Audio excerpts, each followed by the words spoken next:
Dear friends, ഈ വീഡിയോയിൽ നമ്മൾ ഇതുവരെ പഠിച്ച പോർഷൻസ് ഉൾപ്പെടുത്തി എക്സാമിനേഷന് ചോദിക്കാൻ സാധ്യതയുള്ള കുറച്ച് ഏരിയ ഡിസ്കസ് ചെയ്യുകയാണ്. സിലബസിൽ നിന്ന് നമ്മൾ ഏതൊക്കെ ഏരിയ ആണ് ഇമ്പോർട്ടൻ്റ് എന്ന് പറഞ്ഞ് ഡിസ്കസ് ചെയ്തതെടുത്ത് തന്നെയാണ് ഈ ക്വസ്റ്റ്യൻസും ഞാൻ ഡിസ്കസ് ചെയ്യുന്നത്. അപ്പോൾ നിങ്ങൾക്ക് 1 മാർക്ക് ക്വസ്റ്റ്യൻസ് ഉണ്ടാവും, 2 മാർക്ക് ക്വസ്റ്റ്യൻസ് ഉണ്ടായിരിക്കും, 4 മാർക്സ്, പിന്നെ എസ്സേ ക്വസ്റ്റ്യൻസ്. എസ്സേ ക്വസ്റ്റ്യൻസ് എന്ന് പറയുന്നത് ചിലപ്പോൾ ഒരു മോഡ്യൂളിനെ ബേസ് ചെയ്തായിരിക്കും, അതല്ലെങ്കിൽ പല മോഡ്യൂൾസിൽ നിന്ന് മിക്സ് ചെയ്തായിരിക്കും വരുന്നത്. അപ്പം എല്ലാ മോഡ്യൂൾസും നമുക്ക് ഈക്വലി ഇമ്പോർട്ടൻ്റ് ആണ്. അപ്പോൾ ഒരെണ്ണവും സ്കിപ്പ് ചെയ്യാൻ പറ്റില്ല. എന്നിരുന്നാലും നിങ്ങൾ പഠിക്കുന്ന ചാപ്റ്റേഴ്സ് അതിൽ ഇമ്പോർട്ടൻ്റ് ആയിട്ടുള്ള റിയാക്ഷൻസും മറ്റ് ഡീറ്റെയിൽസും കൃത്യമായി മനസ്സിലാക്കിയിരുന്നാൽ നിങ്ങൾക്ക് മാക്സിമം സ്കോർ ചെയ്യാൻ കഴിയും. 80% ആൻഡ് എബോവ് തീർച്ചയായിട്ടും നിങ്ങൾക്ക് സ്കോർ ചെയ്യാൻ പറ്റും. നിങ്ങൾ ഇനിയും വൈകിട്ടില്ല.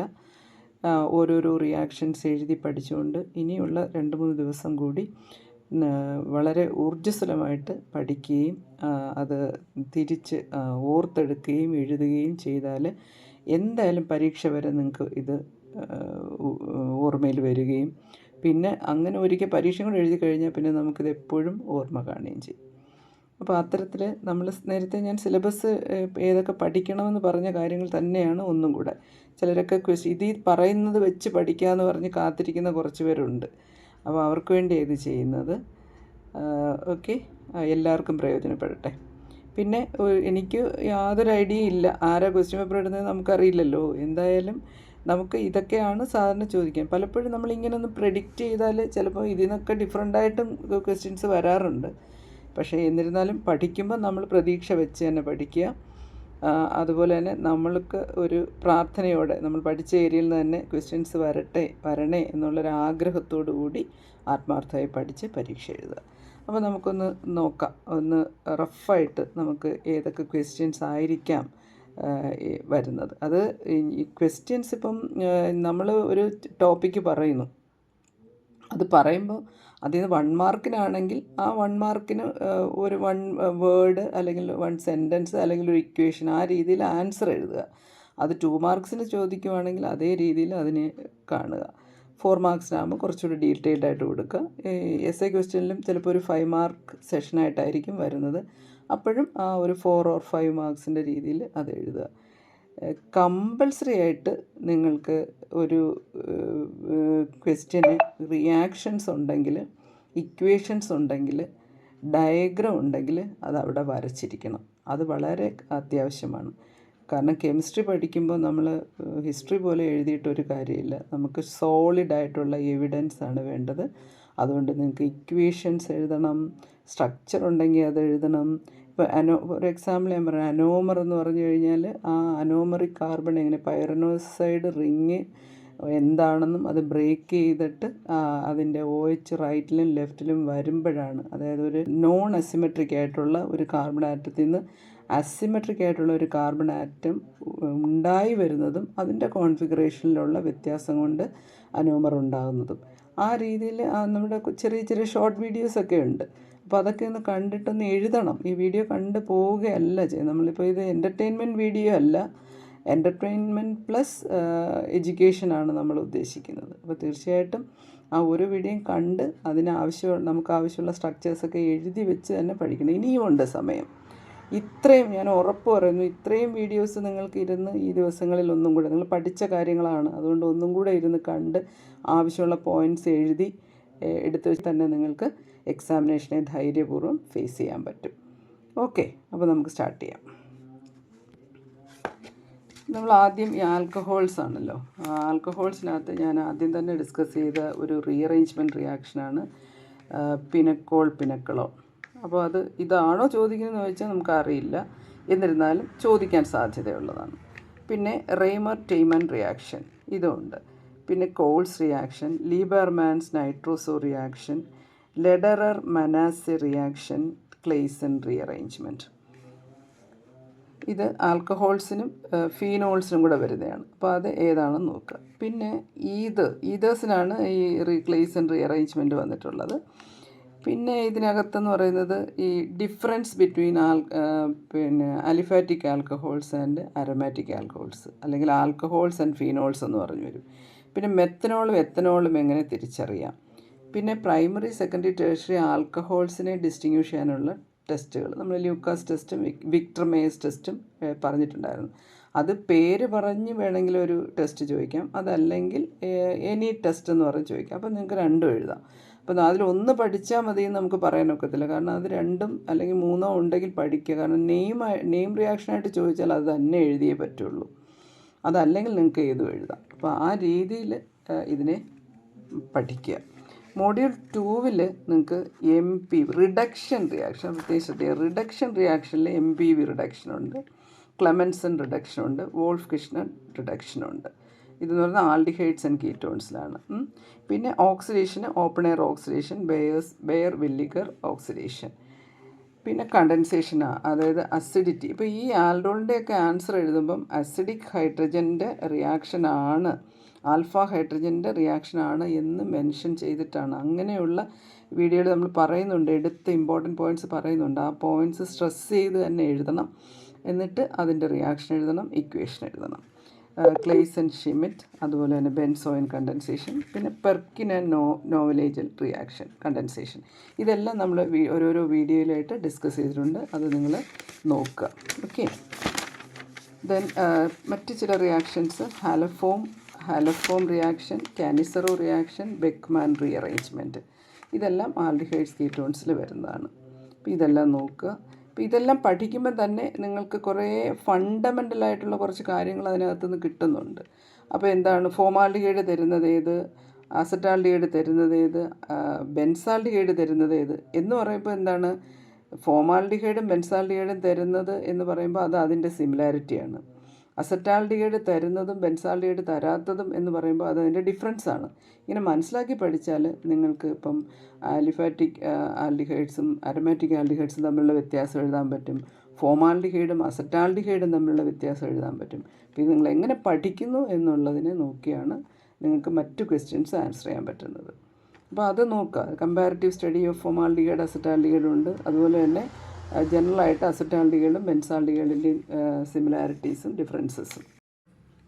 ആൽഡിഹൈഡ്സും കീറ്റോൺസും പറയുമ്പോൾ നിങ്ങൾക്ക് ഓക്സിഡേഷൻ റിഡക്ഷൻ റിയാക്ഷൻ ഉണ്ട്, പിന്നെ addition reaction, especially HCN addition, cyanohydrin form ചെയ്യുന്നത്, പിന്നെ NaHSO3 സോഡിയം ബൈസൾഫൈറ്റ് അഡീഷനുണ്ട്, കാർബണൈൽ ഗ്രൂപ്പിലുണ്ടാകുന്ന അഡിഷൻ റിയാക്ഷൻ, അതുപോലെ തന്നെ കാർബണൈൽ ഗ്രൂപ്പിൻ്റെ കണ്ടൻസേഷൻ റിയാക്ഷൻസ്, അത് നിങ്ങൾക്ക് NH2OH ഓക്സിം ഫോം ചെയ്യാൻ, NH2NH2 ഹൈഡ്രസീൻ ആയിട്ട് കണ്ടൻസ് ചെയ്തിട്ട് ഹൈഡ്രസോൺ ഫോം ചെയ്യുന്നു. പിന്നെ C6H5NH2 ഫിനൈൽ ഹൈഡ്രസീൻ ഫോം ചെയ്യുന്നു. ഇങ്ങനെയുള്ള റിയാക്ഷൻസ് അതിനകത്ത് പ്രത്യേകമായിട്ട് എടുത്ത് പഠിക്കണം. ഇത് ഈ ആൽഡിഹൈഡ്സും കീറ്റോൺസും പഠിക്കുമ്പോൾ ഒരു ഗുണമുള്ളതെന്ന് വെച്ചാൽ കാർബോഹൈഡ്രേറ്റ്സ് നമുക്ക് പഠിക്കാനുള്ള ഗ്ലൂക്കോസും ഫ്രക്ടോസും ടിപ്പിക്കൽ ആൽഡിഹൈഡും കീറ്റോണുമാണ്. അതുകൊണ്ട് അവിടെയും ആ റിയാക്ഷൻ വരുന്നു. അവിടെ വരുമ്പോൾ കുറച്ചുകൂടെ ഗ്രേഡ് കൂടുകയാണ്, അതായത് ഒരു കാർബണൈൽ ഗ്രൂപ്പ് അല്ല. പ്രത്യേകിച്ച് ഫിനൈൽ ഹൈഡ്രസിൻ്റെ കേസിൽ കാർബണൈൽ ഗ്രൂപ്പിനെ അവിടെ ഫിനൈൽ ഹൈഡ്രസിൻ വന്ന് വീണ്ടും കാർബണൈൽ ഗ്രൂപ്പ് ക്രിയേറ്റ് ചെയ്യുകയാണ്, അത് ജനറേറ്റ് ചെയ്യുവാണ്. അങ്ങനെ ജനറേറ്റ് ചെയ്തിട്ട് വീണ്ടും അവിടെ കണ്ടൻസ് ചെയ്തിട്ടാണ് നമുക്ക് ഓസോസോണൊക്കെ ഫോം ചെയ്തത്, അല്ലേ? അപ്പോൾ അങ്ങനെയുള്ള റിയാക്ഷൻ. അപ്പോൾ ഈ ആൽഡിഹൈഡും കീറ്റോൺസും പഠിക്കുമ്പം ഈ ഗ്ലൂക്കോസും ഫ്രക്ടോസും കമ്പൈൻ ചെയ്ത് പഠിക്കുക, അവിടെ എല്ലാം കോമൺ റിയാക്ഷൻ വരും. അതുപോലെ തന്നെ കുറേ റെഡ്യൂസിങ് ആക്ഷൻസ് ഉണ്ട് അതിൻ്റെ, അതായത് Tollens reagent, reducing reactions, Tollens reagent, aldehyde reduces. ആൽഡിഹൈഡിനെ എളുപ്പം ഓക്സിഡൈസ് ചെയ്ത് ആസിഡായി മാറാം. അപ്പോൾ ഇതിന് ഓക്സിഡേഷൻ നടക്കണമെങ്കിൽ ഇത് മറ്റ് ചിലതിനെ റെഡ്യൂസ് ചെയ്യുവാണ്. അങ്ങനെ ആൽഡിഹൈഡ് റെഡ്യൂസസ് ടോളൻസ് റിയേജൻറ്റ്, പിന്നെ ഫെല്ലിംഗ് സൊല്യൂഷൻ റിയേജൻറ്റ്, ഇങ്ങനെയൊക്കെ കുറച്ച് കാര്യങ്ങൾ കൂടെ ഉണ്ട്. അപ്പോൾ അതെല്ലാം സ്പെസിഫിക്കായിട്ട് ഓരോന്നും, കാരണം ഇവിടെ ഒരു കോമ്പൗണ്ടിന് പഠിക്കുന്ന റിയാക്ഷൻ ഒന്നിലധികം കോമ്പൗണ്ട്സിന് ഞാൻ നേരത്തെ പറഞ്ഞിട്ടുള്ളതാണ്. അതായത് ഒന്നിൻ്റെ പ്രിപ്പറേഷൻ എന്ന് പറയുന്നത് മറ്റൊന്നിൻ്റെ റിയാക്ഷനാണ്. നമ്മൾ പറയില്ലേ കാനിസാറോ റിയാക്ഷൻ എന്ന് പറയുന്നത് ഒരു മോളിക്യൂൾ ഓക്സിഡൈസ് ചെയ്ത് പോകുമ്പം അതിൻ്റെ തണലിൽ മറ്റൊരു മോളിക്യൂളിന് റിഡക്ഷൻ നടക്കുമെന്ന് പറഞ്ഞു. അതുപോലെയാണ് ഇവിടെ ഒരിടത്ത് ഒരു പ്രിപ്പറേഷൻ വരുവാണെങ്കിൽ ആ പ്രിപ്പറേഷൻ മെത്തേഡ് എന്ന് പറയുന്നത് മറ്റൊരു കോമ്പൗണ്ടിൻ്റെ ഒരു കെമിക്കൽ പ്രോപ്പർട്ടി ആയിട്ടാണ് വരുന്നത്, അതിൻ്റെ ഒരു റിയാക്ഷനായിട്ട് വരുന്നത്. അപ്പോൾ ഒരു മോളിക്യൂളിൻ്റെ റിയാക്ഷൻ, ഫോർ എക്സാമ്പിൾ ആൽക്കഹോളിനെ ഓക്സിഡൈസ് ചെയ്താൽ നമുക്ക് ആൽഡിഹൈഡ് കിട്ടും. അപ്പം ആൽഡിഹൈഡിൻ്റെ പ്രിപ്പറേഷൻ എന്ന് പറയുന്നത് ഫ്രം ആൽക്കഹോളാണ്. അതേസമയം അതേ റിയാക്ഷൻ തന്നെ ആൽക്കഹോളിൻ്റെ കെമിക്കൽ റിയാക്ഷനായിട്ടും വരും, ഓക്സിഡേഷൻ റിയാക്ഷൻ. ഇങ്ങനെ ഇൻ്റർ കണക്റ്റഡാണ്, ഇൻ്റർ ലിങ്ക്ഡാണ് എല്ലാ റിയാക്ഷനും. അത് മനസ്സിലാക്കി പഠിക്കുക.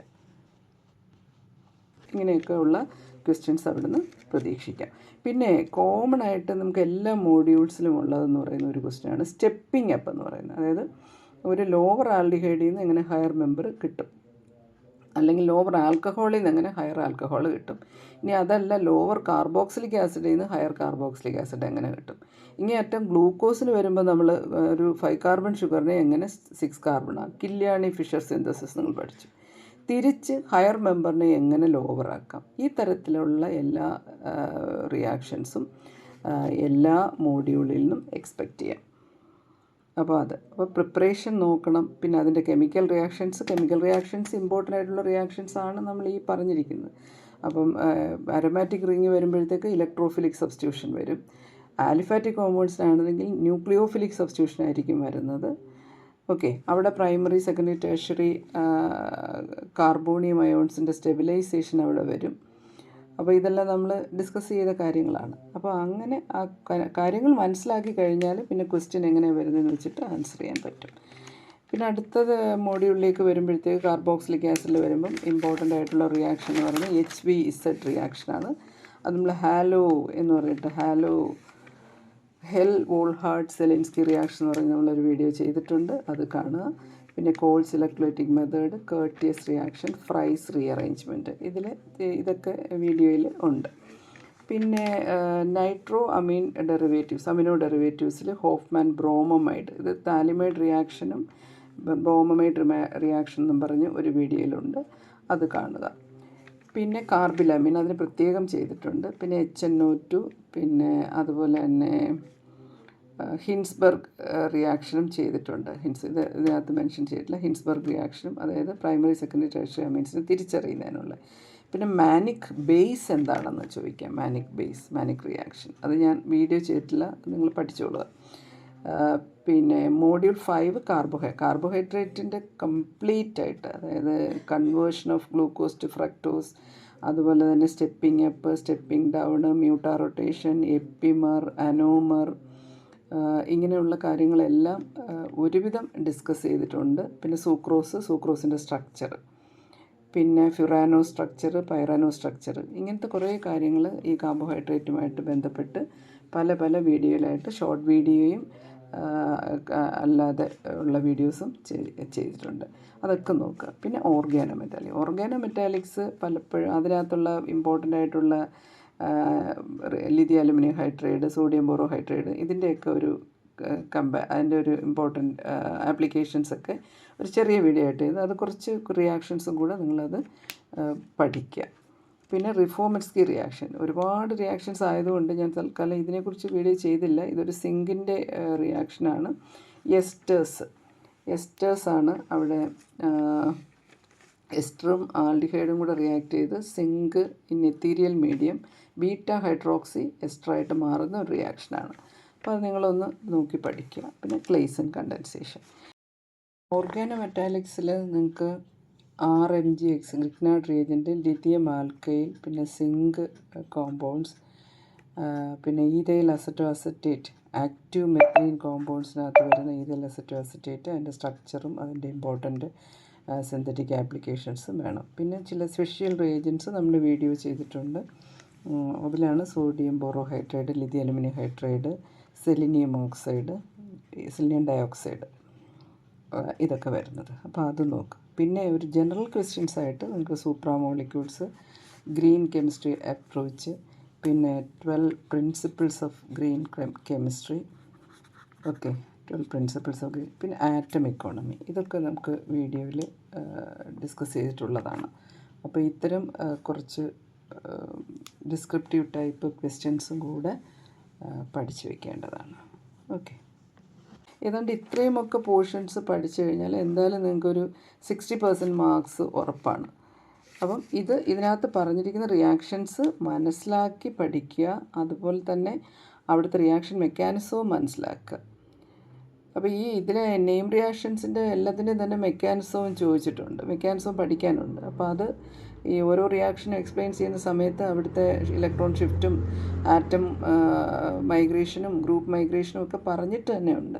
അപ്പോൾ അതെല്ലാം ഒന്ന് ശ്രദ്ധിച്ച് പഠിച്ചു കഴിഞ്ഞാൽ ഇത്രയേ ഉള്ളൂ, തീർന്നില്ലേ? ഇത്രയും കാര്യങ്ങളേ ഉള്ളൂ. പക്ഷേ അത് പഠിക്കുന്നതാണ്. പറഞ്ഞു പോകാൻ എളുപ്പമാണ്, പക്ഷേ അത് മനസ്സിലാക്കി അത് നമുക്ക് ഇക്വേഷൻ എഴുതി അത് എക്സ്പ്ലെയിൻ ചെയ്യാനുള്ള ഒരു പ്രാക്ടീസാണ് നിങ്ങൾക്ക് വേണ്ടത്. അതിന് ഇപ്പം തുടങ്ങി, ഇനിയും നിങ്ങൾക്ക് സമയമുണ്ട്. അപ്പം ഇനി ഒട്ടും വൈകരുത്, വേഗത്തിൽ പഠിക്കുക, എഴുതി പഠിക്കുക, പഠിച്ചിട്ട് കാണാതെ എഴുതി നോക്കുക, നോക്കി കറക്ഷൻ ചെയ്യുക, തെറ്റിയത് വീണ്ടും പഠിക്കുക. അങ്ങനെ തീർച്ചയായിട്ടും നിങ്ങൾ ഓർഗാനിക് പരീക്ഷ അതിഗംഭീരമായിട്ട് എഴുതാൻ എല്ലാവർക്കും കഴിയും.